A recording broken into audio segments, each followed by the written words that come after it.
When you know that you are queer, but your favorite drink is beer, that's gayish. You can bottom without stopping, but you can't stand going shopping, that's gayish. Oh, gayish, you're probably gayish. Well, life's just too short for narrow stereotypes, so it's gayish. We're also gayish. It's Gayish with Mike and Kyle. Hello, everyone in the podcast universe. This is Gayish. You want to take that again? Hello, everyone in the podcast universe. This is Gayish. The podcast that reminds you if someone tells you they have a big dick, the correct response is, I don't believe you. Obvi. Prove it. Yep. I'm Mike Johnson. I'm Kyle Getz. We're here to bridge the gap between sexuality and actuality. Today, my mouth does not work. That's good for a podcast. That's so great to start a podcast. Ideal. On this energy. Yeah. No, everything's great. I'm Kyle Getz. I'm Mike Johnson. Did we do that? We're here to bridge the gap between sexuality and actuality today. Okay. We're off to the races. It's like we've not done this 458 times before, Kyle. Jesus. We're talking about Taylor Swift. Oh my God, we're going to get canceled. I'm so excited. This is you're going to hate this episode. I'm excited for it. Yep. It's just a good day all around. Yeah. Every time. Every single time. Yeah. Every time, Kyle. Yeah. Okay.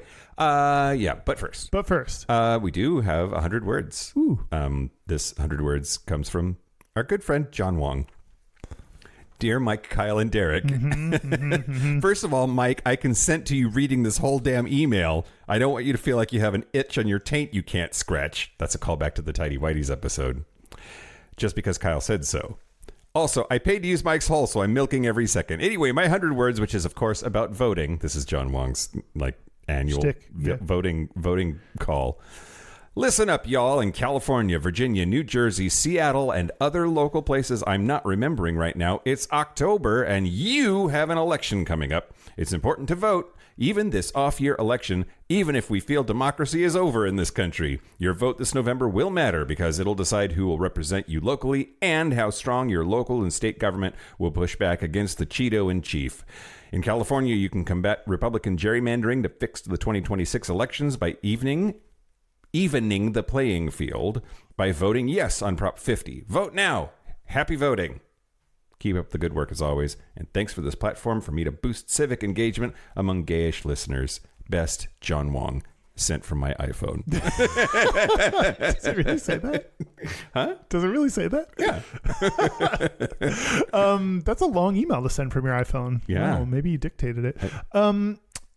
Thank you for the reminder about voting. Mm-hmm. Very important. Vote. Do it. Do and it. That sounded like 200 words. You owe us like 15 more bucks. Yeah, that's true, John. 200 words. If you're going to use my hole. No, you can't blame John. You're the one that does it. Oh, well, that's true. That's true. I blame myself, Kyle. Okay, I do too. So we're on the same page there. Great. Now the news. I don't know, Kyle. Certainly. Yep. Shut your mouth hole, it's time for your ear holes. News. News the first. We just have to talk about this first. Social media was set ablaze when an account on X uploaded a post the day after Charlie Kirk's memorial service that read, "Breaking, Charlie Kirk's memorial caused a severe Grindr outage in Arizona." Oh, yeah. And Grindr was like, no, it didn't. Exactly right. The post also included screenshots of a heat map that was concentrated in Phoenix, close to The post also included screenshots of a heat map that was concentrated in Phoenix, close to Glendale, where the memorial was held, and a website called Down Detector, which provides real-time reports of outages for various websites. Also, I think Down Detector is a great name for a way to find bottoms. But anyway, it spread like wildfire, and but it was likely not true. First of all, Grindr said we had no outage reports on September 21st, and their status page confirms that.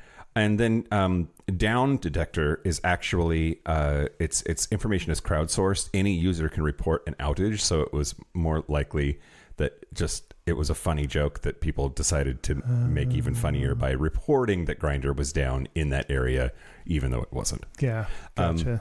but I love the narrative, man. Like the apparently the RNC every year is supposed to be like Headless Torso City on Grindr, right? Yeah, like, be careful when you're walking to the bathroom. You don't know what you're going to walk into. Right, exactly. What? Because that's where you hook up, in the bathroom. Oh. Well, especially at a convention, I suppose. Little tap, Taparoo. Taparooski.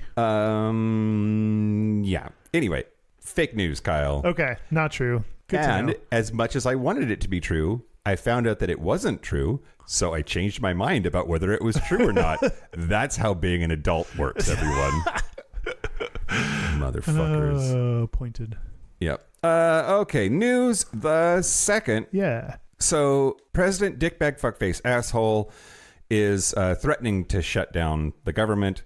It's actually Congress's job to keep the government open, but he's definitely not helping at all. He canceled a meeting with congressional leaders and took to Truth Social with a list of reasons why he would not meet with Democrats. And in that list are 3 gripes about trans rights, even though it has nothing to do with budget talks. He said, quote, "They are threatening to shut down the government of the United States unless they can have over $1 trillion in new spending to continue free health care for illegal aliens, a monumental cost, force taxpayers to fund transgender surgery for minors, have dead people on the Medicaid rolls, allow illegal alien criminals to steal billions of dollars in American taxpayer benefits, try to force our country to again open our borders to criminals and to the world, allow men to play in women's sports, and essentially create transgender operations for everybody." Transgender operations for everybody. Non-consensual. Get your transgender operations, everybody. Get them on the corner here in the United States of America. Oh, God. That's what Democrats want, Kyle. That is what Democrats want is... yeah. Oh, my God. Aren't the Republicans in control of all the... every branch of government by a lot? Yeah. So, like, why... this isn't us. You can't blame... I mean, you can blame the Democrats because he will and did, but, like, there's no excuse for blaming Democrats right now. Yep. The Republicans currently control the White House, the Senate, the House, the Supreme Court, arguably, making it difficult to place blame on Democrats. But he'll do it anyway. But they're going to do it anyway.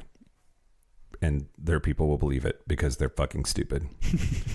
I'm so sorry, trans people. You don't belong in a list of reasons why they're not going to be able to give Democrats what they like. Oh my God. It's just so frustrating. Yeah. You just throw transgender into any kind of Republican talking point and score some political points. It's just what you do. That's right. Absolutely. I wonder why they haven't started focusing on trans illegal immigrants. Oh. I'm sure they're super expensive and very criminal. Very criminal. All the free surgeries they want. Right, yeah. They're demanding that Democrats want them to have. Democrats are handing out. Yeah. Oh, God. Yeah. News the last, Kyle. Yeah. The GLO Center, which is an LGBTQ plus community center in Springfield, Missouri, closed on Monday after receiving a threat of violence before their Pride event this weekend. Executive Director Aaron Shekara found 2 bullets on the ground when he opened the center on Monday. Scratched on them, there's a word on... This is a quote. Scratched on them, there's a word on each of them. One of them says in all caps, "die." Oh. And the other one says a slur for queer people, and it starts with an F that I'd rather not repeat on the radio. He means faggot. He means fag. We can repeat it. They were left intentionally in front of our building using language that's meant to attack our community. So the center shut down for the day. Then the board and staff had an emergency meeting on Tuesday and decided to go ahead with Pride on C Street, which is a festival on Commercial Street here in September 27th.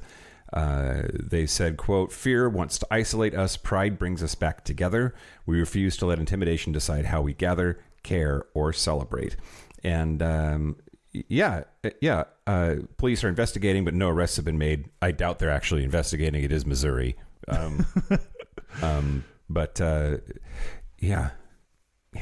Kyle. That'd be a tough decision to decide to go ahead with, because I get that we don't want people to, you don't negotiate with terrorists, you don't give, but then also like to know that you're putting people at risk of a possible shooting. That sucks. Yeah, when a crazy person says, "Not only am I crazy, but here's some bullets," Yeah, that like makes it a next level of real. Yeah.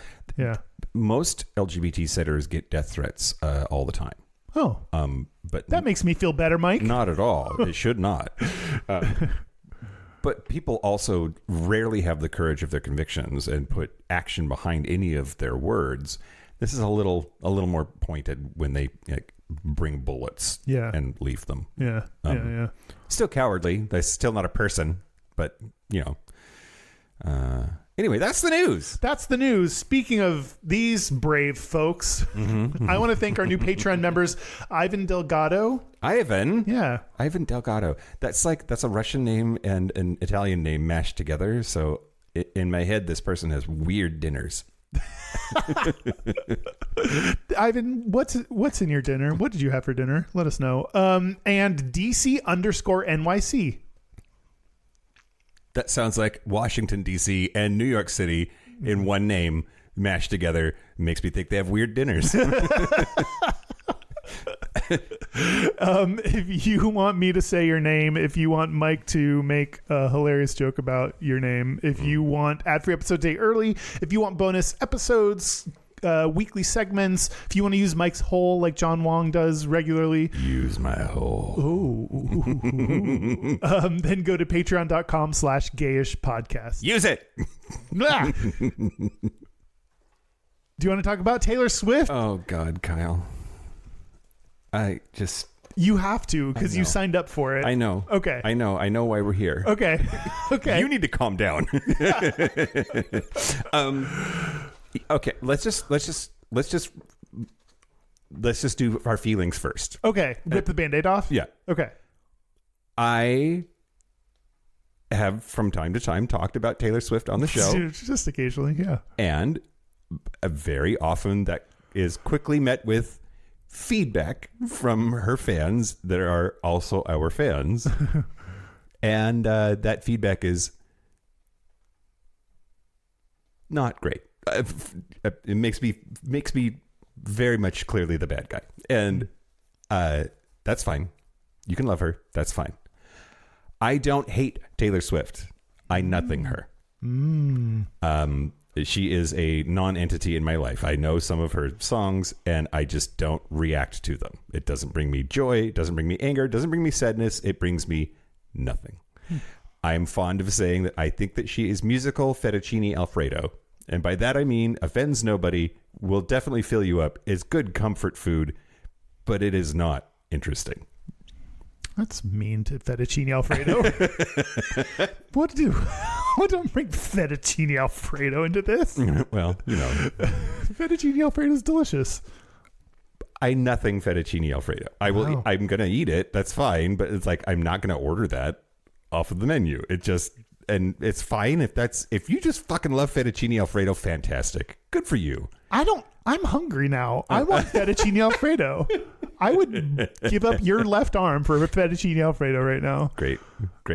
I have a left arm extra. We You have a spare? we decorated for Halloween, and one of the skeletons' left arms fell off. Oh, So there's perfect. there's an arm floating around here somewhere. Okay. And her fans are crazy. And here's the thing. I think we should talk about kinky sex a little bit. Okay. There's lots of kinks that I'm not into also that do nothing for me, that I nothing them, right? But I very much want to know. I want to know what people see in her. I want to feel like the clear waves of euphoric, orgasmic, intense love and desire that they have for Taylor Swift. I just do not understand it and cannot connect with it and don't share it. And just like people not mourning enough for Charlie Kirk, me not being sad that he is dead does not mean I'm celebrating his death. I don't hate her. I nothing her. So here comes the hate mail. Okay. Her fans are crazy, Kyle. The Swifties are crazy. They will come for you. They will. And by you, I mean me. Yeah. Don't rope me into this. I like her, but I like more of her like pop stuff. Like I think Reputation was the last album that I actually listened to, and I think half of it was really good. And I love musical fettuccine Alfredo. Yeah. Like that's kind of my whole jam. That's like the jam. Strawberry. That's just like the type of music I listen to. And she's, I think, gone away from this kind of like pop, like super like hyper pop, like you know, upbeat. Like I think a lot of her more recent albums have a lot of feelings in them and are like, I'm a writer and I have feelings about the world. And, Sure. And so I like connect less with them. So I haven't really listened to latest albums. Sure. But she has an album coming out October 3rd. Yeah, that's why we're doing this now. That's why we're doing this now. She has an album coming out next week. So the day after this drops, actually. Oh. So we're a day early. You're welcome. Yeah, we're on top of trends. Just like we always meant to be. It's Derek. Derek did this. Derek. He pays attention. Derek pays attention. He also Blame doesn't him. know who she is. He referenced one of her songs before we started correctly. Really? Yeah. I thought that was not her song. No, that's her song. Which song was it? Out of the Woods? Oh, yeah. Okay, yeah. Yeah, that's true. Yes. Speaking of her songs, Okay, great. we're going to play a little game. We're going to play a little game. It's going to Taylor be Swift great. has had 11 number one songs. Sure. And I'm going to see if you know the titles of them. Oh, no, Kyle. Okay. First, Yeah. these are in order. We are never, ever blank, blank, blank. Getting back together. That's right. We are never, ever, ever getting back together. We are never, ever, ever. Check by number one. Nice. Blank it off. That's hurtful. Jerk it off, Kyle. No, let's shake it off. Shake it off. Shake it off. You got two. Yeah. You know Taylor Swift so well. You're going to know less as we keep going. Okay, great. Blank space. That's blank space. Yeah. I'll write your name. Oh, God. Blank blood. Bad blood? Yeah. Yeah. I mean, that's just context clues, I think. Oh, okay. Yeah, some of it. Yeah. I guess it could be blue blood. It could be a lot of things. It could be hungry blood. It could be. Here's the thing, Kyle. Yeah. I'm going to talk more about her music later on in the episode. And as you're naming all of these songs, they are mashing together in my head into one song because she really only has one song. Please continue. You could say that about a lot of artists, though. Absolutely. Yeah. Look what you blank, blank, blank. Made me do. Yes. Look what you made me do. Look what you just did. Made me what you did do. Yeah. Precisely. This is a one word. There, she has a couple one word. Oh, so just blank. Blank. You might wear this in chilly weather. Oh, it's a cardigan. Yeah. Wow. Yeah. How do you know that? Because of this fucking episode. I had never heard that song before. I legit, in my personal quest to understand what the fuck people see in her, listened to the top 20 things on Spotify Wow. of hers, and that was one of them. I was like, oh, she has a song called Cardigan. That's bad. Okay, anyway, go ahead.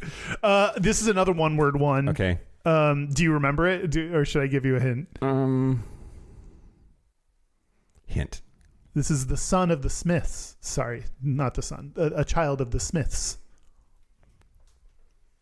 Sam? Willow. Willow. Yeah. Okay. Yeah. All right. That's the first one you didn't get. I didn't know we were going to make it all the way down that far. This one is hyphenate, but anti-blank. Tylenol. Anti-Tylenol. I'm against Tylenol. And Taylor Swift doesn't care. Who knows it? Anti-hero. Anti-hero. Yeah. Okay. There's a YouTube channel called Anti-Chef, and I really like it. I wish that he weren't straight because he's very cute. Oh. But he cooks. That's not an anti-chef. Right. An anti-chef takes food apart into its individual components. Yes. And then repackages them. Exactly right. What was that one? Anti-something? Anti-hero. Anti-hero. So she takes heroes apart. Yeah. Okay. And strips them into their individual components. Blank summer. Oh yeah, I just heard this one. Da, da, da, da, da, da, do. Da, da, da, da, da, da, do. It's Silent Summer. I don't know. It's Bad Summers. Cruel Summer. Cruel Summer. Yeah, you're close. Is it blank now? Over. Yes. Oh, really? Yeah. Is that just a random guess? No, it's just a personal desire for this game. Last one, asshole. It's one word, but 2 syllables. Blank night. Good. Good night. No, Fortnite. Fortnite. Oh, my nephews played that game. You got 7. Oh, see, we should have wagered before we started to see how far. I would not have guessed. I can already tell you, I would not have guessed that you would have gotten 7. Yeah, I mean, yeah. Yeah, good for you. And there are people at home yelling at their headphones or whatever. Yelling at their dog? Don't yell at your dog. Why would you yell at your dog? It's not your dog's fault. So mean of you. Yeah, that's better than I would have thought I would have done also. Yeah, good for you. But again, I nothing her. Right. But that doesn't mean I don't know about her. You know some of her songs. Like, how could you not? You can't fucking get away from them. Anyway, yeah. Yeah, nowadays you can, because I just listen to podcasts, so I don't listen to music. That's true. So I escape her. I'm going to do a different game for you. We both brought games today. Yeah. In the Patreon segment. Okay. And talk a little bit more also about my my math. Okay. Let's talk about the history of Taylor Swift, though, Okay. real quick, Kyle. So, Taylor Swift, how old is she? Do you know? 37. She's 35, very, very close. Taylor Allison Swift was born on December 13th, 1989. December 13th, 1989, in West Reading, Pennsylvania. She is named after the singer-songwriter James Taylor. Oh. Her parents chose a unisex name, hoping it would help her succeed in business. I think that's fucked up. Why? Because that's just like, I don't know. It's one of those like harsh realities of the world. I understand that. Like, my first reading of that was not the good reason. Like, a person can do the same thing for 2 different reasons, but it looks like the same thing. And naming their kid Taylor because they wanted her to have a unisex name so that she would have opportunities that women aren't afforded just on the basis of their name. That's very smart and good. Yeah. But my knee-jerk reaction to that was just like, they've been writing her ass to be successful her whole life. Oh. And, I don't know. Is that true? I'm not sure. Oh, but, okay. But probably. Her father, Scott Kingsley Swift, was a stockbroker for Merrill Lynch. And her mother, Andrea Gardner Swift, worked as a mutual fund marketing executive. So these are like very powerful business people that I just, in my head, they're probably like borderline abusive to their kids. Oh, God. Making them succeed. I don't know. Let's see. She has a younger brother named Austin. He is an actor. They are of Scottish, English, and German descent with distant Italian and Irish ancestry. So all of the kinds of white. Their maternal grandmother, Marjorie Finley, was an opera singer. Oh. And Taylor has said that her grandmother's singing in church was one of her earliest memories of music. Oh, that's cute. Apparently, during childhood, she spent her holiday seasons on a Christmas tree farm in Pennsylvania. So her life was super painful. Lots of feelings. And summers at her family's vacation home in Stone Harbor, New Jersey, where she occasionally performed acoustic songs at a local coffee shop. She attended preschool and kindergarten at a Montessori school run by the Bernardine Sisters of St. Francis before transferring to the Wincroft School in Pottstown. She went to Wyomissing area junior-senior high school, and when she was 9, she said she wanted a career in musical theater. And she started performing at local festivals and in Berks Youth Theater Academy productions. Apparently, she traveled regularly to New York City for vocal and acting lessons. She watched a documentary about Faith Hill, changed her goal to become a country music artist and wanted to go to Nashville. So she went to Nashville at 11 years old, and they took her to visit record labels and submit demo tapes of Dolly Parton and Dixie Chicks karaoke covers. Oh, that's a good call. She was rejected by all the labels. Oh. So she focused on songwriting.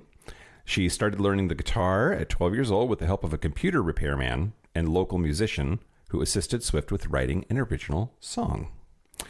I hope she's paying that guy. I hope so too. I hope he's no longer repairing computers. Unless he loves it, in which case, Love that computer repair. Follow your bliss. Yeah. She got a talent manager named Dan Dimtrow in 2003, and he got her a Abercrombie and Fitch modeling gig. Huh. And got one of her songs onto a Maybelline compilation CD. Oh, that's starting to get legit. And she was given an artist development deal from RCA Records at the age of 13. Damn. Her father transferred to the Nashville office of Merrill Lynch when she was 14 so that she could be closer to the country music scene. And the family relocated to Hendersonville. And she attended Hendersonville High School for 2 years before transferring to Aaron Academy, which offered homeschooling. So she was signed to Sony ATV Tree Music Publishing in 2004. And at 14 years old, she became the youngest signee in that publishing company's history. Wow. She worked with a bunch of writers. She wrote a bunch, and she left RCA Records when she turned 18 because she wanted to release the songs immediately to make sure that they still resonated with her teenage experiences. I don't want to go through all of this. She was country for a while, and then she wasn't, right? Our song is a slamming screen door, sneaking out late. Yeah. Yep. So she started opening for Rascal Flatts in 2008, which is in 2006, I'm sorry. Which that's like, they're legit. Yeah. And that got her to a place where she was opening for George Strait, Brad Paisley, Tim McGraw, Faith Hill. The person she watched the documentary of. Yep. Wow, that's beautiful. And that's when she dated the singer Joe Jonas, who is hot. Mm-hmm. I hope they fucked a whole bunch. Let's see. So she had several number one hits on the Hot Country Songs chart, including Our Song, which you were just singing. Mm-hmm. It's the first song I heard of hers. And Should Have Said No. She became the youngest person to be awarded with Nashville Songwriters Association's Songwriter/Artist of the Year in 2007. Let's see. So she had a second album that was country, spanned 11 weeks on top of the Billboard 200. Became the longest running number one female country album. It was the best-selling album of 2009 in the United States. The album's lead single, Love Story, became the first country song to top the pop songs chart.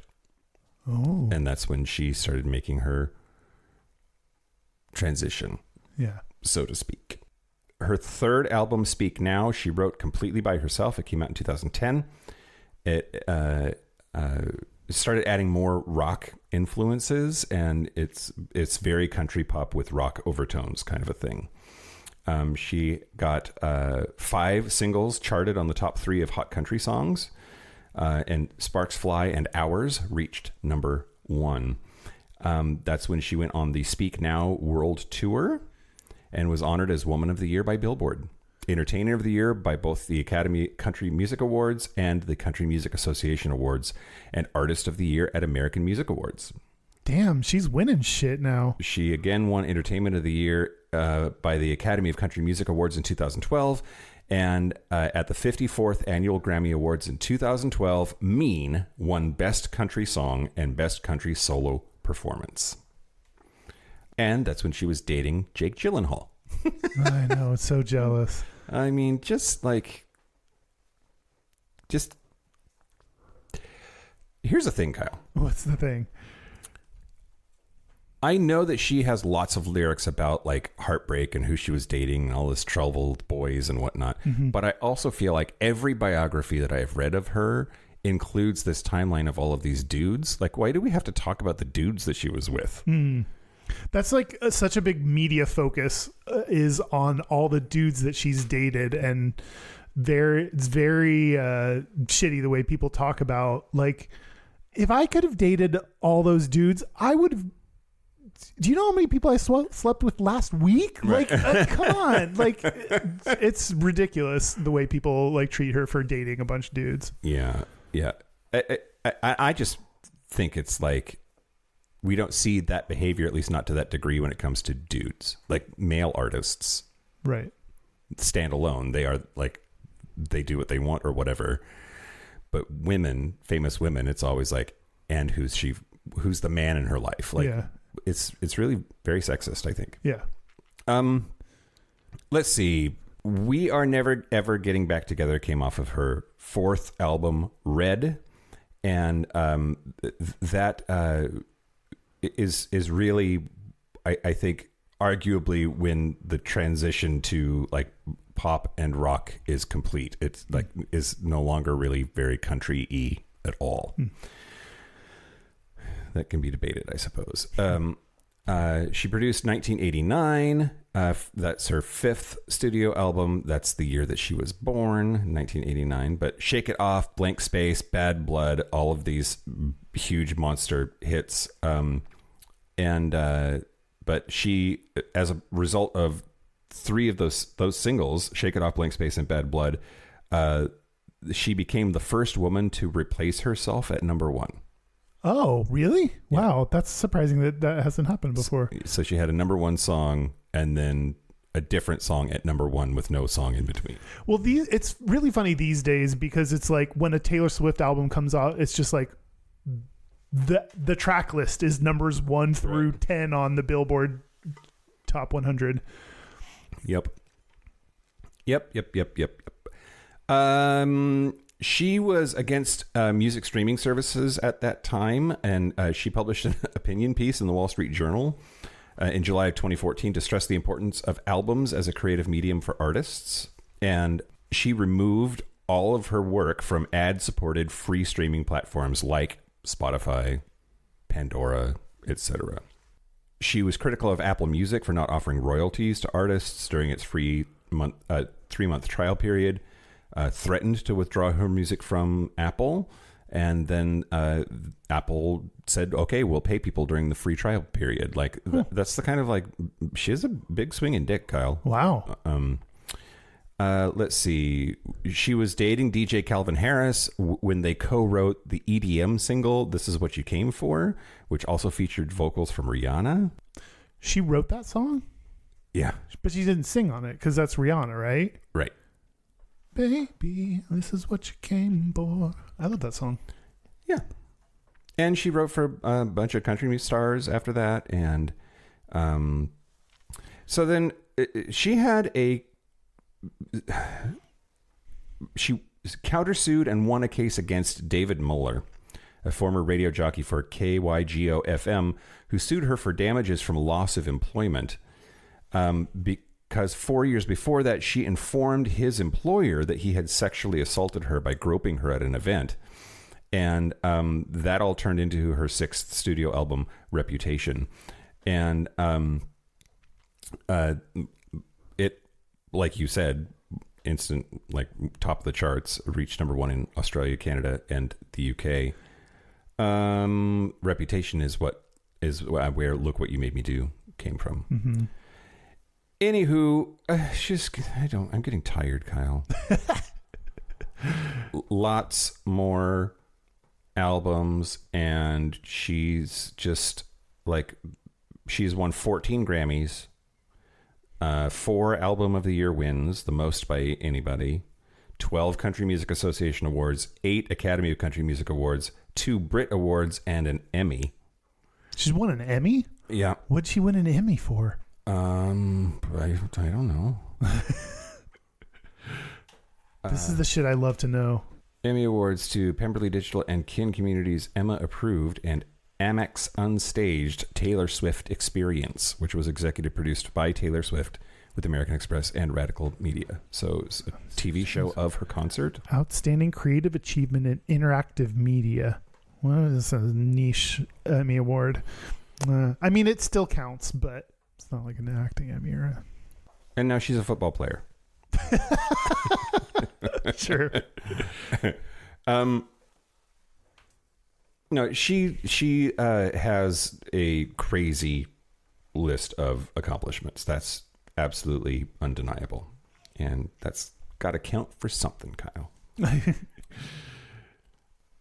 I mean, she supposedly, like, where's all that stuff about, like, she like didn't have the rights to her own songs, and then like she finally got the right to, like, she re-recorded all of them and then released them. And she's had a lot of really interesting things happen to her from a business perspective, and has undeniably very shrewd business instincts and success that makes her a billionaire. And part of the message that I want to bring today is, like, I don't think billionaires should exist, and that includes her. Yeah. Why shouldn't billionaires exist? Because no human can do anything that justifies that amount of money belonging to a human. If you think that somebody earns $1 billion, you don't understand how big a billion is. I think it is an unfathomable amount of money. Yeah. It doesn't just, like, happen because of hard work. There's a constellation of things that have to happen that are unjust, I think, to society for billionaires to exist. And that includes her. I'm going to ask us the question. Great. Is she a gay icon? Oh boy, Kyle. Okay. I mean, I think I already know what you think. I don't know if you do. Oh, what do you think?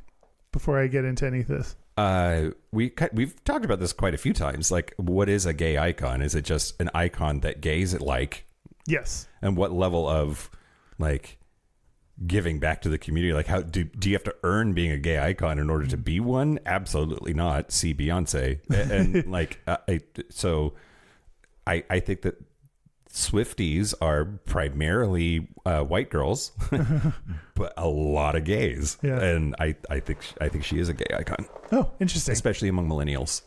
I was waffling, so I'll read a little bit of waffles. Oh, yummy. that sounds delicious. With jam. With strawberry jam. So there's the yes, maybes, and no's of things that to consider when trying to debate if she's a gay icon. In the category of yes, in 2018, she endorsed political figures like Phil Bredesen. I don't know who that is. And claimed that, quote, any form of discrimination based on sexual orientation or gender is wrong. All capital, wrong. She also urged her senator and her followers to support the Equality Act in 2019. Great. That's a cool thing. Is that the oldest reference you can find to her saying or doing anything positive for the gay community? Because I am not impressed. Yeah.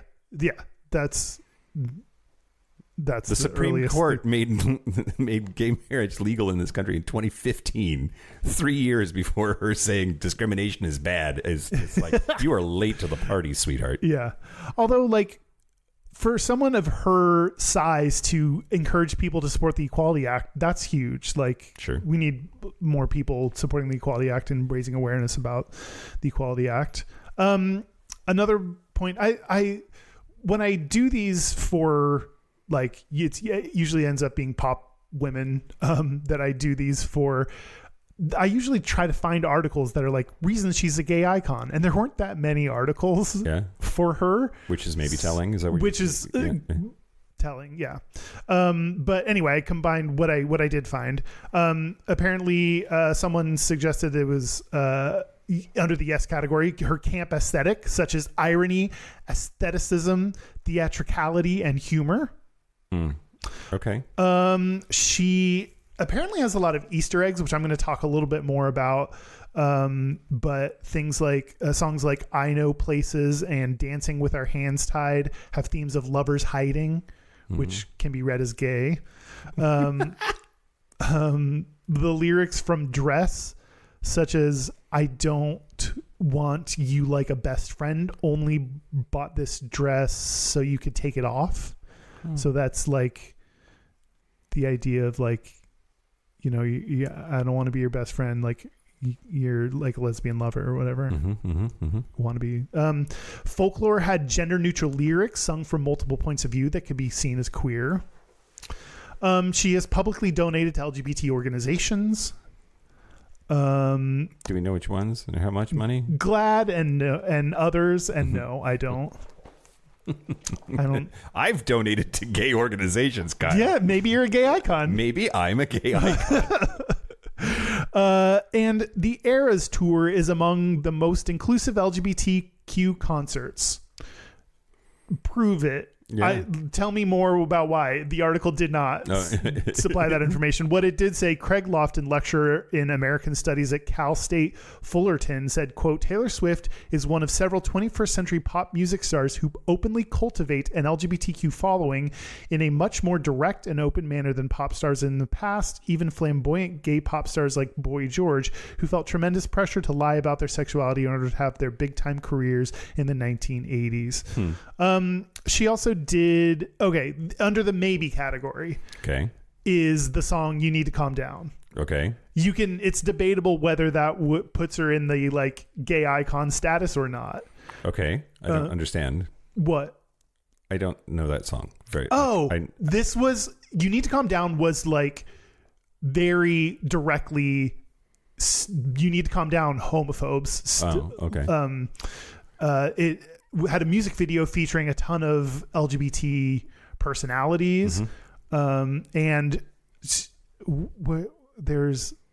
trying to think of the most directly like LGBT lyric in there, but no, it's like very specifically about homophobes and need to chill out. Some people were excited that an influential artist like Taylor Swift was bringing issues to the mainstream media. You squinted your eyes at that. Well, so she was apolitical when she started, right? She as was I, as were we. Yeah. And I just know that like, so that meant because she wasn't crazy liberal, the alt-right loved her. And I think that I just, oh God, Kyle. What? I think she's an opportunist. I don't think she wanted to be a country music artist. I think she wanted to be famous. And when she's like, I can't make as much money as I want to make in country music, she moved to pop. And I think that like being apolitical was about money, and then deciding to be political later was about money. Like it's just eat the rich, Kyle. Go ahead. I just think that I would do the same thing. Oh, well, maybe. Let's get $1 billion. If we could like shift something about this podcast and all of a sudden make it skyrocket, I would do that in a heartbeat. Great. I'm going to replace you. You need to calm down. Other critics complained that a cisgender white straight female positioned herself at the center of the LGBTQ rights movement and viewed it as a blatant attempt to co-opt and capitalize upon the LGBTQ movement. Also, my personal note, why the fuck was Katy Perry in that music video? That's not the person you want to associate when you're trying to be LGBT friendly. At the very end, she's dressed as French fries and Katy Perry's dressed as a hamburger. Great. And they like meet up. But like Katy Perry is not known for like a stellar track record in LGBT issues. Yeah. She did have that one song about making out with other chicks, but right. And then did not really back that up necessarily. We had a whole episode. Go listen to that one. Yeah. She went to space since then. She went to space since then. There you go. Since our episode on her update. Yeah. And she won the 2020 GLAAD Vanguard Award probably because of that song. Yeah. Great. Things that put her in the no category are accusations of queer baiting. Fans and critics argue that her ambiguous breadcrumbs and potential queer themes in her music are a form of queer baiting, trying to appeal to gay audiences without actually explicitly saying anything. You talked about like her being very late to the game on taking a stance on anything, including LGBT issues. So some view that as too little too late. That's a great song. What? JoJo? Is it JoJo?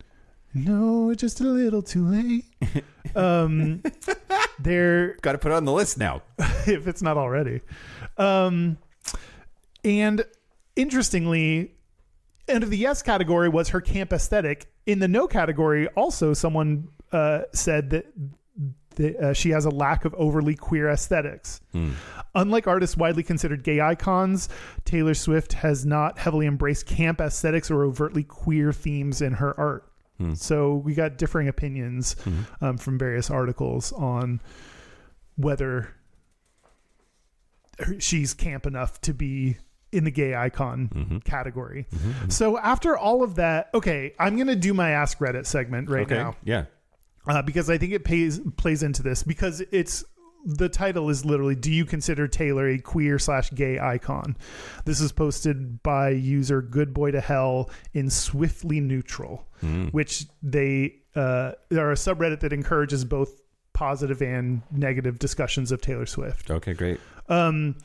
The context for the question: I was basically talking with my other gay friend, I'm gay too, about Taylor, and I was about to say that he would love 1989 because it's pure gay pop, but then I was like, wait a minute, is it though? LMAO. I would not hesitate a second to say that or think twice if it was Teenage Dream or something of Gaga, Madonna, etc. But there's something about Taylor that doesn't really feel genuine about saying that. With that came a lot of thoughts, and so I'm asking, do you think Taylor is a queer/gay icon? And here are the responses. Not even a little bit. LMAO. No. No, not even kind of. No, a pop icon, yes, but not a queer one. No, I don't consider her to be. She hasn't been generally claimed by the community as one. I personally don't think so. And then this person had a little bit more detail. In the Lover era, she was, but then which is the Lover album is the one You Need to Calm Down was on. In the Lover era, she was, but then that was the album aesthetic, I feel. She had wanted to support publicly and wasn't able to do so due to her previous label. As soon as she changed labels, she made her opinions clear. She has done the bare minimum since then. I'm not blaming her, just stating facts. But calling her an icon for queer/gay will not be fair to others who have done so much more for the community than Taylor ever did. No hate. Understand that I do not belong to the queer/gay community, so I wouldn't know completely, but this is just my opinion based on my observation. Smiley face. Thanks for the smiley face. Thanks for the smiley face. And lastly, someone said, I feel to be an icon to be an icon is this regard. In this regard, you have to risk something in your career that could alienate or backlash public sentiment, like Madonna's risks in her early years or Lady Gaga before gay marriage was accepted. And Taylor's quietness, no, you need to calm down on her Eras tour, no way counts. In the past 2.5 years of terror the LGBTQ community has been facing, has shown she can never be one. I have not seen an Ask Reddit. I was like scrolling looking for the yes one to give the counterpoint, and I don't think I've seen a Reddit that was like this definitively, like everyone was like, nope. Wow. Wild. Yeah. So yeah, I don't think she's a gay icon. Huh. Interesting. It's so surprising. Yeah. Because there's like, what is a gay icon, Kyle? It's hard to, it's like the community kind of has to, I don't think the community has agreed that she's a gay icon. Yeah. And you kind of just need the whole community. I think she has to do more. If she was like more vocal about gay shit, I think that would be a step in the right direction. Yeah. Yeah. Do more than one song. Yeah. Do more than one song.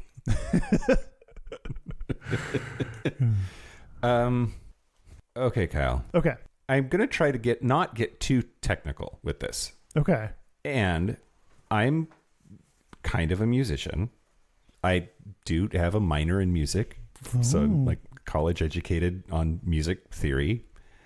And I think that my statement that she is musical fettuccine Alfredo is backed up by math. Okay. and music theory. Okay. So I looked into it a little bit, and a lot of the way that I play, like, that I will do like coffee shop gigs and shit like that. Less now than I used to, but that's a thing that I do. I'll play piano and sing. And a lot of music, when I'm covering it, I'm not playing from sheet music. I'm playing from a chart. Jazz music, a lot of jazz music is just charts. There is no sheet music. It's just the chord changes. And then you play around with the chord progression in a like improvised way. It's formulaic, but it's improvised. Anyway, numbers are what most charts boil down to. And so there's the 1-5 minor 6-4 is a chord progression that is played in a loop that appears in 21 of her songs. 1-5 minor 2-4 is in 20 of her songs, and 1 minor 6 major 4 major 5 is in 17 songs. So basically, those three recipes make up 58 songs in her catalog. It is boring as fuck. Like it is now. A lot of that gets defended by music theorists as being strategic simplicity, that she's trying intentionally to go for familiar yet distinctive, and I think it's because it is comfortable and that's what sells. I don't think it's interesting at all,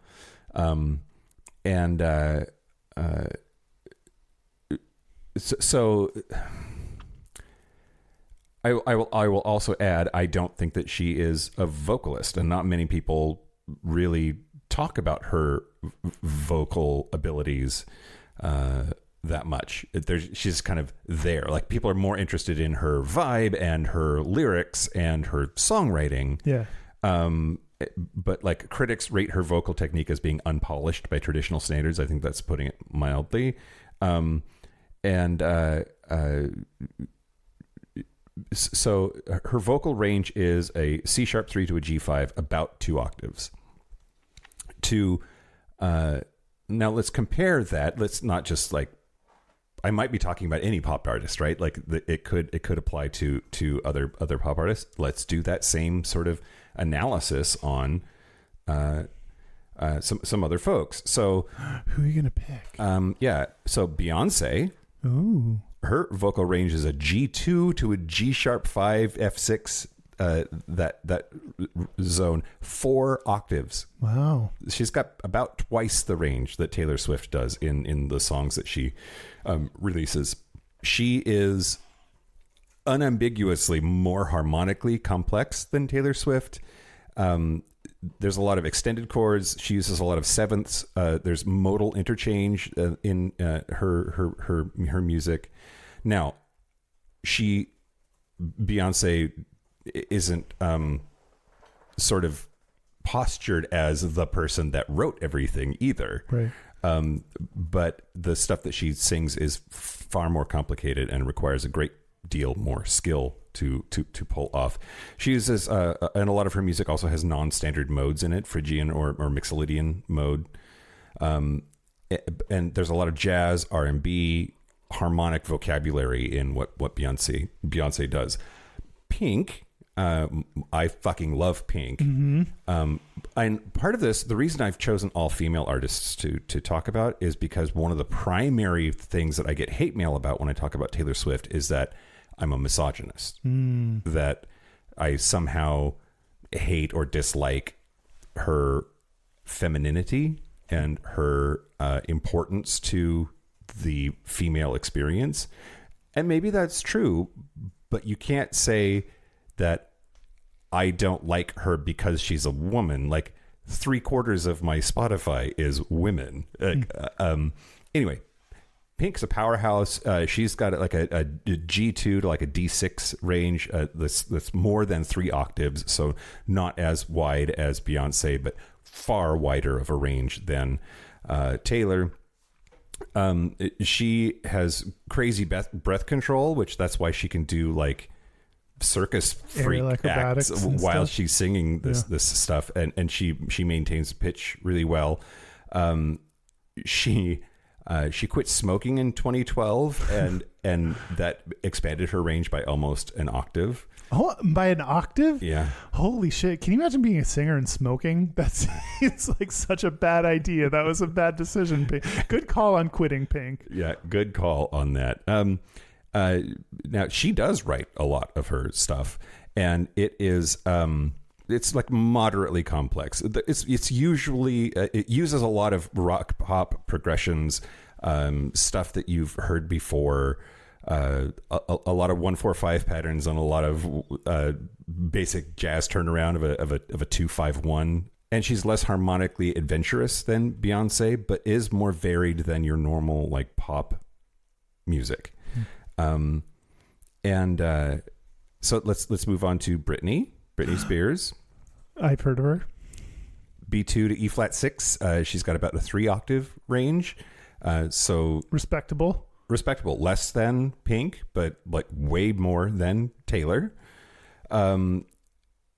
So she's a natural mezzo soprano, but she's also like, she's the most processed, right? Like you can tell that like it's not her singing a lot of times. It's auto-tune. But there's a heavy reliance on studio processing for her stuff. She is stronger in her lower register where her natural voice sits. Some people have said, and she has a lot of vocal fry in like the low range, which isn't great for your voice to sing like that. But apparently she was also told when she was earlier in career that she needed to sing nasally and baby-like. And that really may have like damaged her singing abilities. When you listen to her singing when she's younger, she doesn't sound as nasally and baby. So I wonder if somewhere along the way someone implanted that in her head somewhere. I don't know. Wild. Also not really known for being a writer. Right? Like, it's not really her music, but her music is much more complex from a harmonic perspective than Taylor Swift's is. Like Baby One More Time is musically interesting. Toxic is musically interesting. Yeah. There's a lot of chord complexity in those songs, and there's more interesting things happening from a modal perspective, Dorian and Mixolydian modes in her team's music. That's a good way to phrase that. And then Alanis Morissette. Oh, she's got a B2 to like an E flat 6. That's the 3+ octaves. She's in like the Pink zone in terms of range, less than Beyonce, but a lot. But she is known for writing. She and her primary writing partner put together Jagged Little Pill and every album since. But she has good dynamic control. She has really interesting vocal texture. She also, from like a lyrical perspective, has a lot of really complex multisyllabic words. Like if you look at it in terms, I did ask GPT for help on this part, but if you look at like the reading level complexity of the lyrics that they write, Taylor Swift's is like 10th grade, but Alanis's is like college junior. She's level. Smart. Like she's very creative and interesting with the way she puts together words. Yeah, I forgot to fold this in here. And Alanis is the last one that I'm going to talk about. So I chose Britney, Pink, Beyonce, Alanis, and Taylor as my like mix for this like musicality thing. Rough reading level estimates of average lyrical style, according to ChatGPT. Britney Spears, 4th grade. Yeah. Makes sense. That does not surprise me. Pink, 7th to 9th grade. Beyonce, 9th grade to 11th grade. Taylor Swift, 10th grade. Alanis Morissette, college sophomore. But she uses a lot of modulation, a lot of modal harmony, Dorian, Mixolydian, and does a lot more interesting things harmonically than like just normal 90s alt rock did. All I'm saying, Kyle, is that Taylor Swift, it's a joke to say that she only has one song. It's not much of a joke to say she only has three, musically speaking. And I think that sells because it's comfortable, it's formulaic, and I think she either does it because it sells, which that's not a great story, or she does it because that's all she can do, and that's not a great story either. I just think that so much of pop is the same three chords over and over, and that's just I don't know. I don't blame her for any of this. I think that's just the way pop goes. I don't disagree with that. And you can be a successful pop star and not be locked into these formulas. You can still follow the formula, but color outside the lines a little bit. And a lot of these artists do, Pink especially, I think. And Beyonce, actually. It doesn't have to be, it has to be formulaic, but it doesn't have to be boring. And I think she is. Oh, okay. There it is. I'm going to tell you about the Gaylor theories. Oh, God, what is this even? You said that in the production meeting, and I had no idea what to expect here. There are theories that Taylor Swift is gay. Oh, God. No, she's ace at best, I think. Best case scenario. So a friend of ours who loves Taylor Swift, we were talking this morning, he said there is no Taylor Swift song that will put you in a sexy mood. And I think he's right about that. And he loves her. He's like sexual songs are not her vibe. Like, for sexy time, you put on Rihanna. Exactly. Yeah. Oh, God. Or The Weeknd. The theories include the men she has dated are beards. She had a rumored relationship and subsequent rumored breakup with Glee alum Diana Agron. Diana Agron and Swift were spotted together on outings and at birthday parties, and the gossip got so big that Jimmy Kimmel asked Diana Agron, I don't know if I'm saying that last name right, Agron. I don't even know who that is. I have to look at. She was the main cheerleader. Quinn. Oh, Quinn. Okay. Yeah, okay. I mean, I would watch them fuck just for science.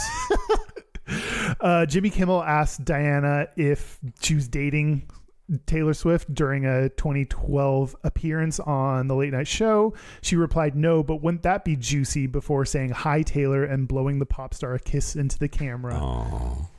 In 2015, there's the Girl Squad era, where she was surrounded by a plethora of leggy, mostly blonde, famous best friends like Cara Delevingne, Gigi Hadid, Haley Steinfeld, and Karlie Kloss.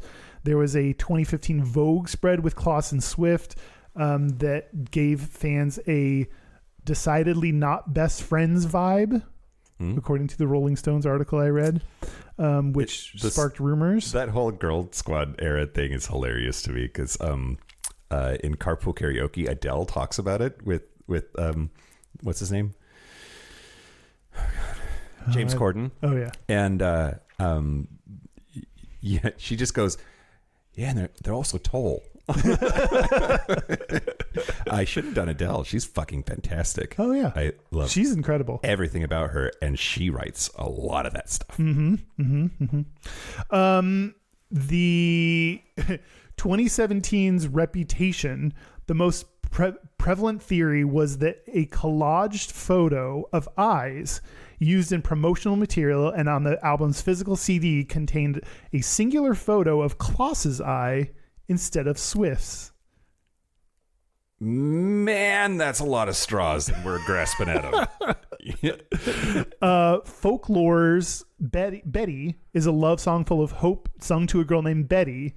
Taylor Swift has said it was written from the perspective of a male narrator, though, so it's not a female lusting after a woman named Betty. Okay, great. And there are live clips of the song New Year's Day, where the lyric, "But I stay when you're lost and I'm scared and you're turning away. I want your midnights," is heard as her saying, "I want her midnights." Yeah, sure. Okay. So these are some of the theories that She's not a lesbian. It's sung from a lesbian's perspective, right? Like, I don't know.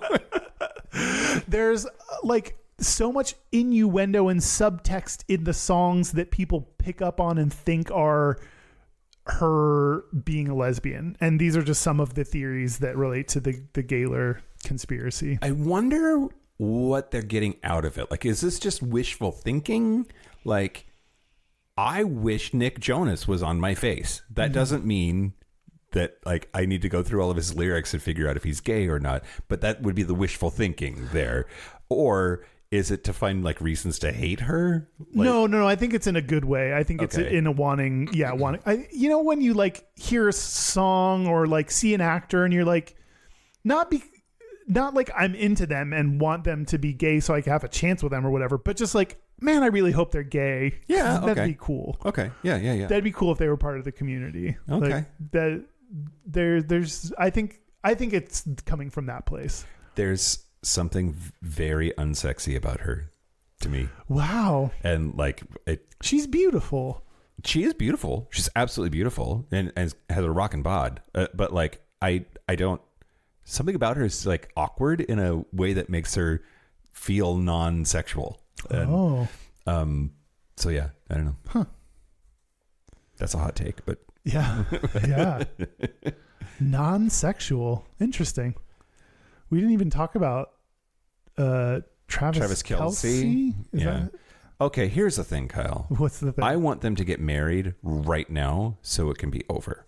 Like, So you don't have to hear about it so anymore. I don't have to hear about the plans for their wedding Yeah. or whatever. Yeah. Or when's it going to happen? Yeah. Or, Then, like, Charlie Kirk said that one thing about her that one time, and now, like, I have to keep hearing about that too. Like, I didn't hear about this. oh, Charlie Kirk I mean, I heard about him. but- said, what's the Charlie Kirk quote? He was asked what he thought about her engagement. And of course he was, like, super into, like, the Christian version of a woman's role. And he said, quote, "Reject feminism, submit to your husband, Taylor. You're not in charge." Damn. Yeah. She's the billionaire. Are you sure she's not the one in charge here? Yeah, I've never liked her more in that moment. But yeah. It's a weird. Okay, so there's a song that I heard in my, like, cramming for the exam that was it's called "Better Than Revenge." Okay, I haven't heard of it. And in that song, apparently so when she and Joe Jonas broke up, it was because he cheated on Taylor with this actress named, it's going to escape me now.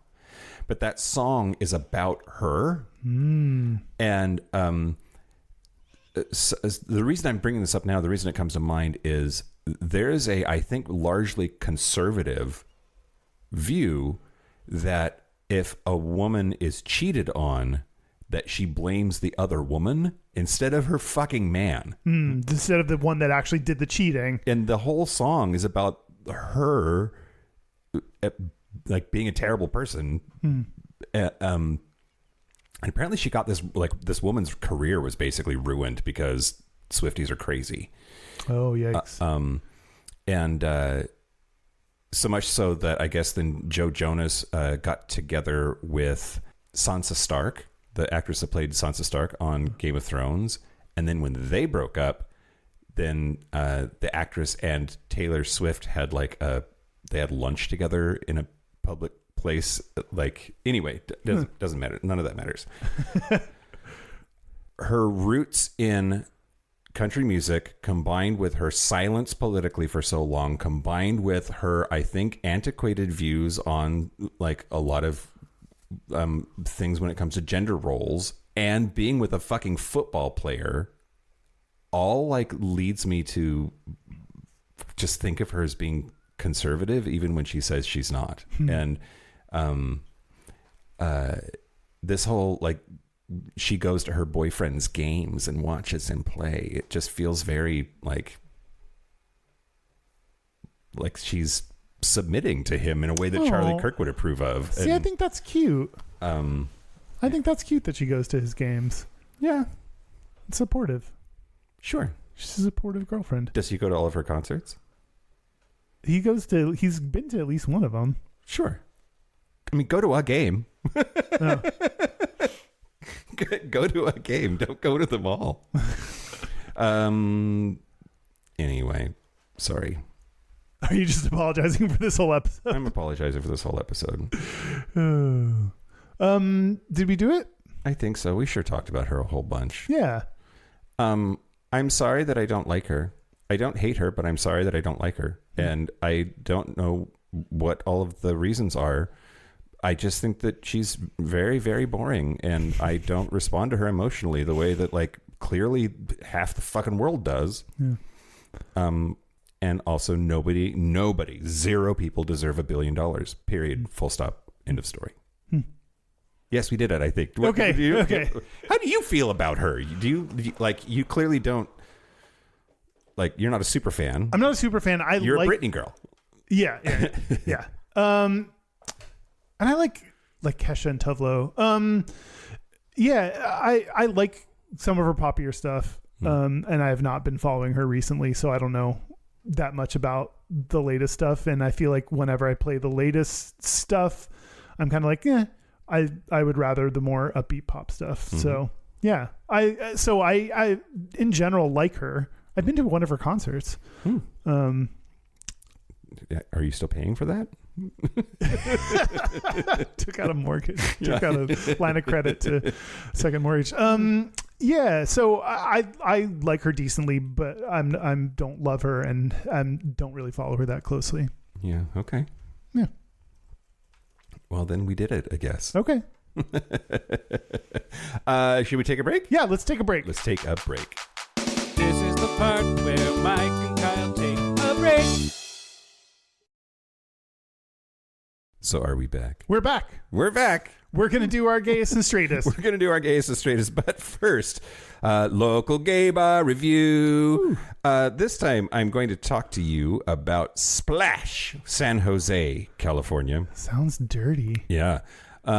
It's a cute upstairs, downstairs bar with an outside patio part upstairs that's nice on a cool summer evening. It reminds me of a bazillion other gay bars, but in a comforting way. Oh, kind of like Taylor Swift. Oh, how fitting. It was pretty mellow on a Sunday, but I still had a good time there. Would go back. 3 dildos. Okay, solid. Yeah, 3 dildos is good. Everybody. Yeah. Just like, I don't know if it used to be. I think I used to rate higher. There's a curve earlier in the. Yeah. I need to go back maybe and redo. Also, somebody said that maybe a crazy listener would go find all of them. Oh, God. I don't remember when all of them are, but if you listened to the last 10 minutes of all of the episodes, you could give me back a list of like all of the places and what I rated them. That'd be an intense ordeal to undertake. I would send you a dick pic at the very least. You would? I don't know, probably. Oh, yeah. Can't go making promises you can't uphold. Oh, I can. Okay. Our website is gayishpodcast.com. We're on social media at Gayish Podcast. You can find links to our Discord and our Facebook group at gayishpodcast.com/contact. Our hotline, you can send us text messages or leave us voicemails, especially if it's your gayest and straightest, because we love to play them. It's 5855-GAYISH. That's 585-542-9474. Standard rates apply. Our email is gayishpodcast@gmail.com. And our physical mailing address is Post Office Box 19882, Seattle, Washington, 98109. We got a thing. What did we get? It's a box. It's a box. It's a pink box. Cute. And it's from A.E. Coleman. Okay. To Mike, Kyle, and crew. Hi, A.E. How's it going? He just got a new job. Congrats. Just tearing that thing open. Yeah, read that. All the Gayish cast and crew. There's a cheese grater, and the cheese is saying to the grater, "You're the greatest." Oh. Dear guys, I saw this at the store and immediately thought of you and the show. I hope it gets to you before Mike finds and buys it. Enjoy. I hope you'll let me know what you think. I picked it up at Common Ground Games in Dallas. It's a queer-owned business, extremely lovely, with a great community.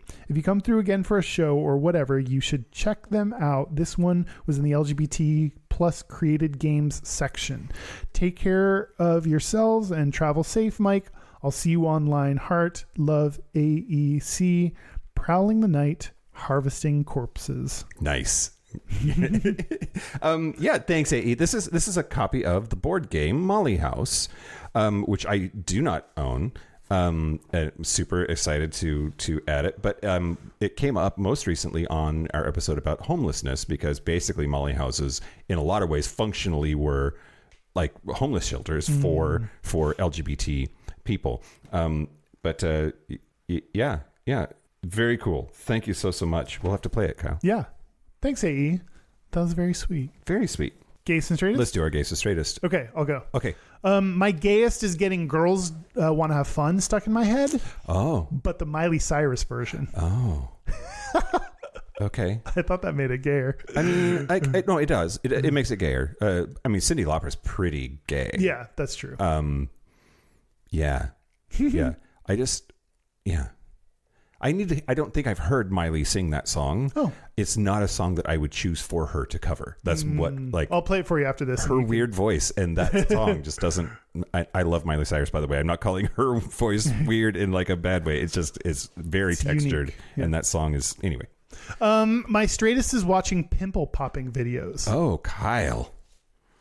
I watched one and then they keep showing up in my feed and I keep watching them. Oh, no. I can't. No, it's so good. Oh, God. Some of them are real big. Yeah. Like, yeah. Pussers. Yep. Yeah. Yeah, some of them are bussers. Oh, God.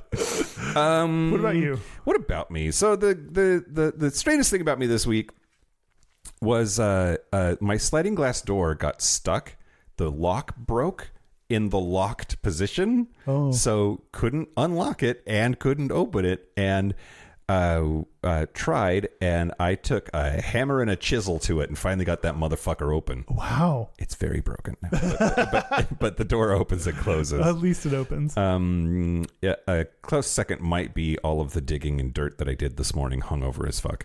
The gayest thing about me this week was slamming the door in the face of people who came to my door to invite me to their church. Oh, boy. And I said to them, "What's your church's stance on LGBT people?" And he looked me right in the face and said, "We follow the Bible, and that is not in God's plan." I said, "Slam." Good for you. Yeah, it felt good. Fuck them. Fuck them. We have a listener's Gayest and Straightest. Great, let's do it. Hi, Gayish boys. This is Jessica from Minnesota, also known as Nixia, your patron. I was just calling with a Gayish and Straightest for you. So my straightest this week was that I got my latte hot. I am definitely one of those iced coffees in the middle of winter types, but the urge struck me and I got my latte hot. My gayest is that this past weekend, me and my girlfriend hopped around the Twin Cities and we shopped at a bunch of LGBT-owned businesses to just spread the love and wealth among the community, and it was a lot of fun. We went to places like Black Garnet Books and A Bar of Their Own. So this is a PSA to get out there and support your local LGBT businesses, especially if you have a lesbian bar within your area. They need all the support they can get. And yeah, have a great day. Bye. Very cool. Very nice. I love the way she said Minnesota. Minnesota. Yeah, support LGBT businesses. We've got AE buying you an LGBT game. Yeah. It's magical. Jessica supporting LGBT businesses. Good for you all. Yes. Thank you for that advice. We absolutely should. Yeah, for sure. Also, something else maybe we want to say. Oh, for my fucked up brain heard PNSA for a PSA. I think a PNSA should be a thing. PNSA, yeah. I love that. Great. We'll start one. That's it. That's it. We did it. We talked about Taylor. Don't at me, bro, or do Or- whatever. Yeah, or write in if you want to. Yeah. Okay. Mike likes reading things that don't direct it at me though. Remember to direct it at Mike. Yeah. Yeah. And thank you to our super gap bridgers. Thank you to Locomotive, Simon Srirachi, Kaylee Adams, Kid Oliver, Kobe Gordon, Squoggle, Andrew Bugby, William Bryant, John Crowley, Stephen Porch, Yost Ossel, Jonathan Montanius, Forrest Nail, Steve Douglas, Explosive Lasagna, Michael Covington, Thomas B, Dusty Sands, A. Coleman, Chris Cacciatorians, and Jerome York. Thank you for your support. Thank you for your money. That's it. This has been Gayish from the Chris Cacciatorian Studios. I'm Mike Johnson. I'm Kyle Getz. Until next week, be butch, be fabulous, be you. See ya. You better calm down. Whatever. Or whatever.